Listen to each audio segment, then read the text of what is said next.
Vamos a ver un poco ahora el tema pymes. La CEGERA y otras entidades pymes, la Confederación General Económica de la República Argentina, estuvo reunida con la CGT analizando con los gremios la problemática pyme, la problemática de la pequeña y mediana empresa. Pero vamos a dejar que Marcelo Fernández, titular de CEGERA, nos explique la situación pyme y qué están debatiendo en estas horas y qué están pidiendo, ¿no?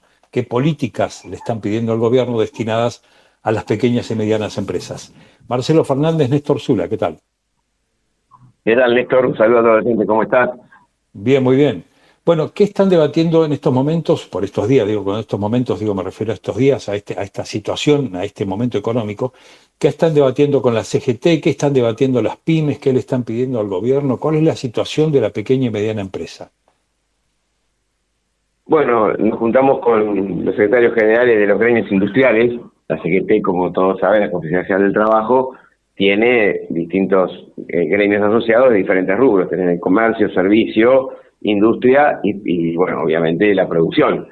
Los estatales. Bueno, nosotros, la rama industrial, que es una rama importante porque la conduce la industria de alimentación, el Rodolfo Daer, hermano de Héctor, que fuera secretario general de la CGT, es el que tiene la cartera de industria dentro de la propia confederación, y estaban los textiles, los curtidores, el calzado, la indumentaria, bueno, la industria de panadero, bueno, como dije, la industria alimenticia, el papel, el vidrio, el óptico, el gráfico, bueno, una gran la industria automotriz. Y nosotros en CGA tenemos muchísimas de las cámaras signatarias de convenios, son las que se reúnen para la animación de paritaria, también, bueno, y alguna otra entidad que ha participado, ha sido invitada, que no está en la mesa con nosotros. Entonces, obviamente, como CEGERA históricamente lo ha hecho, no nos olvidemos que de nuestra entidad en el año 73 nació el Pacto Social, CGT. No vimos a este diálogo porque sostenemos que después de la discusión de paritaria, justamente de la discusión salarial o de los convenios colectivos de trabajo, nosotros somos un solo sector, es decir, que estamos unidos para producir y trabajar.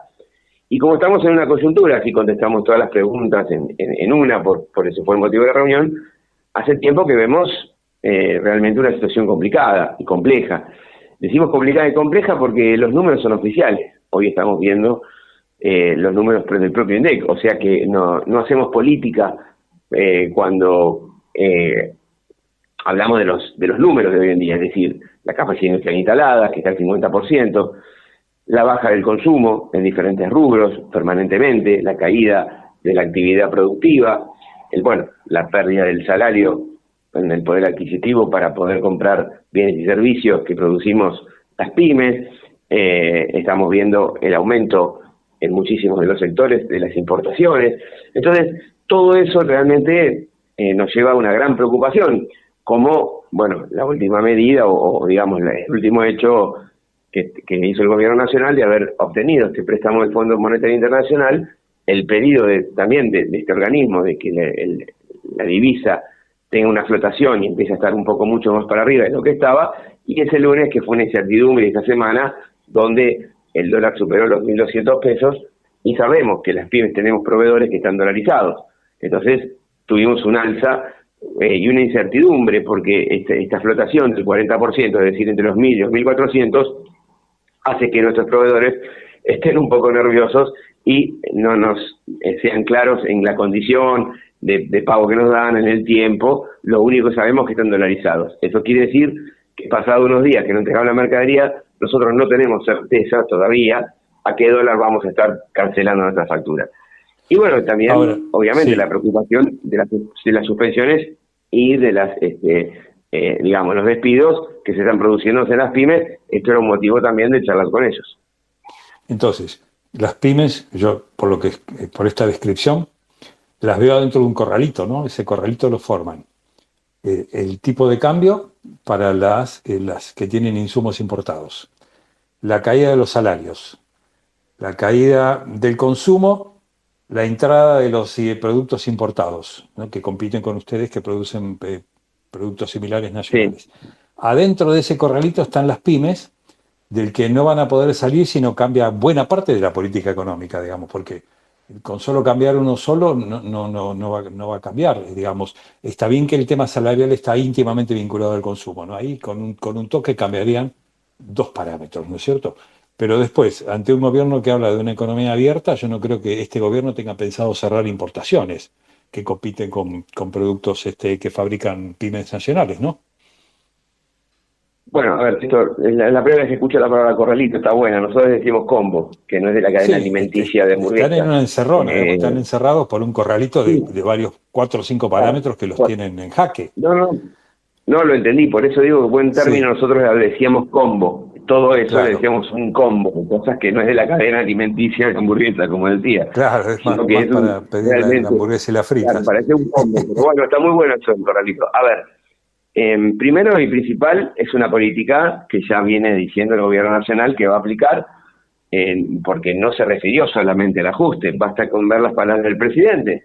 El 1 de marzo, cuando inauguró la Asamblea Legislativa para las sesiones ordinarias, dijo claramente que si alguna empresa no podía competir porque se le habían quitado las reglas, las restricciones que tenía para competir con los productos importados y esta empresa tenía que cerrar, bueno, en definitiva eran unos pocos puestos de trabajo. Y si estos pocos puestos de trabajo se perdían, no había problema porque el consumidor iba a comprar ese producto que producía esa fábrica o ese sector más barato y con eso iban a estar más en la economía en otros rubros. Mm. A ver, es el primer mandatario, nosotros somos muy respetuosos de todo esto, no personalizamos nuestras críticas las personas y no hacia las políticas, pero justamente marca claramente lo que piensan. Es decir, creen que la industria es deficitaria, creen que la industria es inflacionaria, o sea que realmente la industria produciendo da inflación, genera inflación, entonces es preferible que entren productos similares, mucho más baratos de lo que lo puede producir la industria nacional, con los costos que tiene la industria nacional, que muchas veces los fija el Estado, ¿no es cierto? El gobierno. No somos competitivos por no estar totalmente industrializados en el país y no tener todas las materias primas necesarias, pero también tenemos un costo argentino en varios sentidos, como el costo energético o el costo impositivo, que nos lleva a no poder competir. Pero la política está clara, con lo cual, Néstor, no tenemos ninguna esperanza que, digamos, nuestras medidas, nuestras ideas, lo que hemos hablado con los secretarios generales de los gremios y los presidentes de las cámaras, puedan ser llevadas adelante. Pero hay algo muy importante, y esto por eso te Sí, agradezco el espacio que me das y que hemos estado muy mediáticos en estos días, y creo que muchos dirigentes. Nosotros queremos empezar a hablar con la sociedad, es decir, queremos hacerla reflexionar. Seguramente tus oyentes van a escuchar y por ahí van a decir, bueno, pero siempre los empresarios son las víctimas. No, en este caso no queremos dejar esa idea de víctimas quejosos o críticos sin un aporte, sin una idea, sin una discusión. Porque recién me decías lo de la apertura.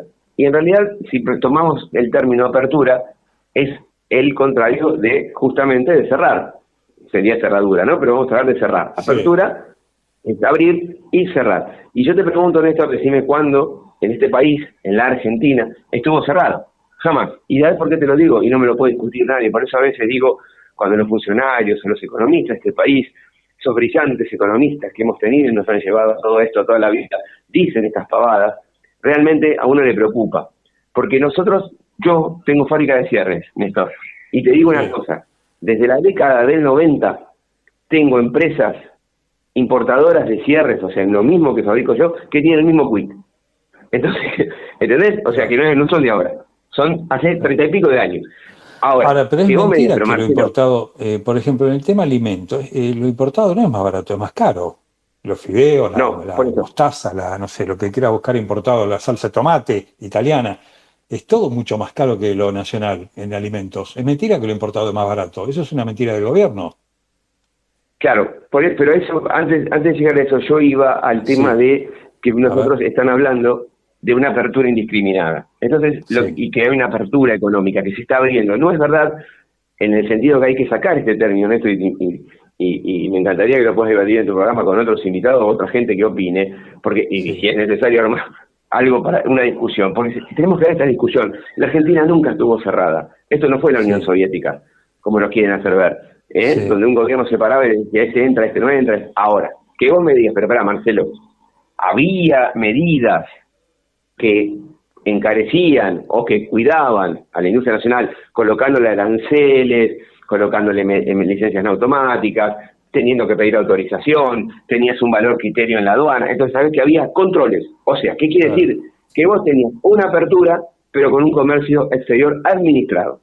Entonces, lo que hizo este gobierno, por eso esta palabra que está usando Cejera, que va a traer alguna polémica, pero que la estamos instalando a través de ustedes, este gobierno no hizo y no está haciendo una apertura al mundo para los productos importados. Está facilitando las importaciones. Claro. Son dos cosas totalmente diferentes. ¿Por qué te facilita las importaciones? Porque Néstor hoy se levanta, va a trabajar, hace todo el programa, corta el programa, va a la casa y dice, uy, voy a empezar a traer zapatillas, ventiladores, viromes, mochilas escolares, lo que quiera. Néstor puede ser un importador. No tiene una complicación arancelaria de valores aduaneros, de restricciones, el ARCA lo va a investigar. No, lo puede hacer perfectamente. No se lo prohíbe nadie, porque justamente este gobierno, para bajar costos y precios, pensó y dijo que facilitando las importaciones, porque vuelvo a decirte, Néstor, y perdóname que sea reiterativo esto y aprovecho el espacio que me das para esto, para esta reflexión, no hay apertura de importaciones, hay facilitación. Entonces es totalmente diferente, porque si no nos van a engañar que estuvimos cerrados, que estuvimos totalmente, que no había productos que entraban al país, que entonces por eso, ahora, hay algo que tiene razón el gobierno, y esto hay que decirlo también. Nosotros nos aprovechamos de ese comercio exterior administrado y pusimos los precios que quisimos. Y le rompimos la cabeza a la gente y teníamos, y todavía hay, precios carísimos. Entre ellos, ahora, el rubro que vos hablaste, alimentos. Claro, lo que quiero plantear es, por ejemplo, esta tremenda diferencia que hay entre las grandes industrias argentinas y las pequeñas y medianas. Porque las grandes, por caso alimentos, tomemos la leche tiene un superfabricante número 1 del mercado, que debe tener el 78%, el 80% del mercado, y el resto un 20% que trata ahí de sobrevivir y poner en punta de góndola 3x2, ¿no es cierto? Más o menos, otras leches 3x2, la otra no, la otra es incomparable. No. Y el que la puede comprar no la compra porque no quiere regalar plata, aunque tenga plata. Entonces, estas grandes empresas que están cerca del monopolio, del oligopolio, o cartelizadas, ¿no? O para poner acuerdo en los precios, que existieron toda la vida, y las pymes que siempre están como intentando sobrevivir, que además tienen, como tengo yo, porque soy una pyme, un socio inútil como el Estado, un socio inútil que me lleva un montón de plata entre ingresos brutos, ganancia, el pago de autónomos, y no sé cuántos tributos más, tengo al Estado de socio IVA, me lleva un montón de plata. Es un socio que no hace nada, porque no me barre ni la vereda. Entonces tengo un socio bobo, ¿sí? Parásito, como el Estado, y mientras tanto veo que las pymes siempre se están desangrando contra grandes empresas que en algunos gobiernos se han llenado de plata. Entonces, ¿cómo es ese equilibrio que nunca se ha dado? Bueno, en realidad sí lo tuvimos, porque recuerdo que nuestra entidad, como dije, en la Confederación General Económica, tuvo como ministro de Economía del último, o sea, puso, digamos, porque fue en su estructura, puso el último ministro de Economía en el último gobierno de Perón. Y ahí la CG tenía mucha injerencia porque los bolicheros, los empresarios pymes tenían el poder. Justamente era lo que quería Perón. Pero digo, quería casi a los libros, para ver eso hay que ir a los libros de historia. Ya está en los libros de historia, claro, eso, digamos. Por eso, pero por o sea, eso de esa digo, reunión, ¿pero qué pasó? Por ejemplo, de esa reunión no hay nadie vivo, por ejemplo. No, sí, alguno debe haber todavía, porque siempre llevo a personas de 80 y pico de años. Con 20 años, con 25 años, digamos. Claro. El resto no hay nadie vivo de esa reunión. Digo, de ese momento no quedó nadie vivo, hay que ir a los libros de historia, digamos, contrastado con la situación actual, ¿no? Pero es bueno, pero por eso me estoy contestando la pregunta, Néstor. Cuando el poder estuvo en la pequeña y mediana empresa, el país tuvo previsibilidad y una fuerza política y económica muy fuerte que lamentablemente, obvio, se murió el 1 de julio del 74 cuando justamente muere el líder político de llevar esto adelante y claro, el plan se quedó totalmente endeble en las manos de María Estela de Martínez de Perón. Entonces, los liberales, los que pensaban diferente, quienes podían, las fuerzas de las fuerzas, mejor dicho, especulativas, financieras, las fuerzas productivas monopólicas, le ganaron la pulseada porque los pymes tuvieron la osadía de tener el poder. Y desde ahí nunca más se pudo revertir. Se intentó en algún momento, lo intentó Alfonsín, pero fracasó. Le pasó a Menem, que Menem también le dio fuerza a las corporaciones. Y tuvimos un verano muy importante cuando empezó el gobierno de Néstor Kirchner. Se pudo haber mantenido un poco con idas y vaivenes del gobierno de Cristina, y Macri, bueno, directamente volvió a la misma tesitura de antiguas políticas. En lo de Alberto no lo contemos, y estamos hablando ahora otra vez de alguien que prefiere las grandes corporaciones y el sistema financiero, porque, Néstor, si en vez de estar entrevistando a Marcelo Fernández, empresario, presidente Sejera, hoy estuvieras hablando con un chico de 7 años y le preguntarías por el déficit fiscal, el déficit comercial, te hablaría perfectamente porque lo mama y lo escucha todos los días un chico del colegio. Hoy se habla solamente de lo económico y financiero. Ahora vos le preguntas qué produce su lugar de nacimiento, su provincia, su ciudad, y no tiene, o de qué vive, y no tiene la más mínima idea. Entonces, lo económico-financiero hoy tiene esa fuerza en lo que se habla, porque permanentemente, hasta los propios medios están hablando todo el día de estos temas, y el gobierno lo tomó como bandera, es decir, el equilibrio comercial, el comercial no tanto, vamos a hablar del fiscal, el equilibrio fiscal, está tomando el tipo de cambio, habla de la tasa de interés, habla de la reserva del Banco Central. Entonces, obvio que las grandes empresas se sienten mucho más cómodas en este sistema y tienen de rehenes a las pymes, a las cuales le pone los precios, las condiciones, como dije al principio de la nota, todo lo que quiere se lo impone. ¿Por qué? Porque no nos olvidemos que son monopólicas. ¿Y qué hicieron? Por ejemplo, uno de los males que tenemos para la inflación de todos estos últimos tiempos, los alimentos. Los alimentos, no nos olvidemos que en plena pandemia, cuando todos estaban confinados, y es una razón obvia, eran esenciales.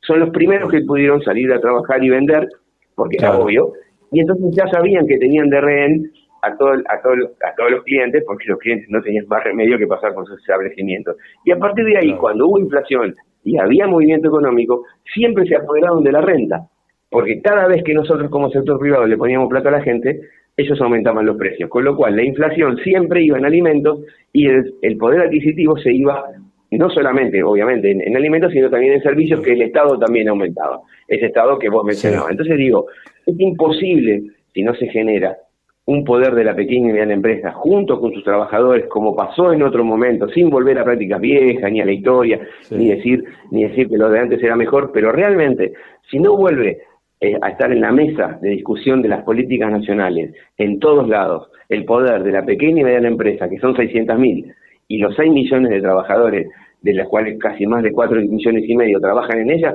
realmente no tenemos destino. Entonces, esto es lo que tenemos que... Pero lo que digo es que acá, con este gobierno, esto no es cuestión de matices. Esto es cuestión de fondo.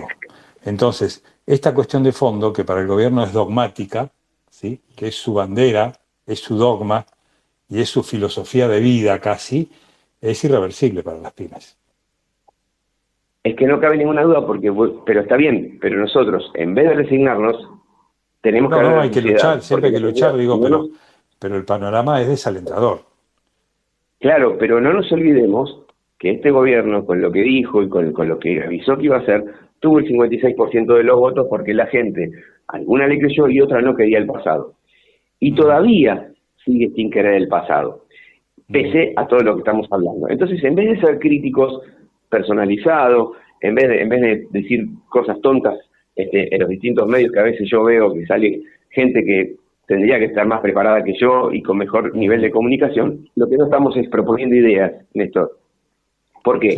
Porque la única manera de cambiar las políticas es justamente en las elecciones, porque yo no veo un gobierno que vaya a cambiar su manera de ver las cosas. Encima, si lo felicitan del mundo y lo felicitan de los lugares, de los organismos de préstamo, obviamente, por lo que diga Marcelo Fernández y 4 que nos juntamos ayer, no 4, éramos 60, pero vamos a suponer, como decía 4 bobos que nos juntamos, va a cambiar su manera de pensar. Ahora, esto es muy diferente cuando una sociedad, en su mayoría, cansada de otras cosas, que por eso pidió un cambio, se da cuenta y empieza a analizar por propuestas y por ideas que ese cambio no lo está incluyendo y que realmente no es una posibilidad de desarrollo, sino muy por el contrario, es una posibilidad de pasarla bastante mal. Claro, exactamente. Bueno, Marcelo Fernández, titular de Sejera, de las pequeñas y medianas empresas, muchísimas gracias, buen fin de semana. No, gracias por el contacto y un saludo a todos los oyentes y buen fin de semana. Y a disposición. Muchas gracias. Muchas gracias, muchas Gracias. gracias.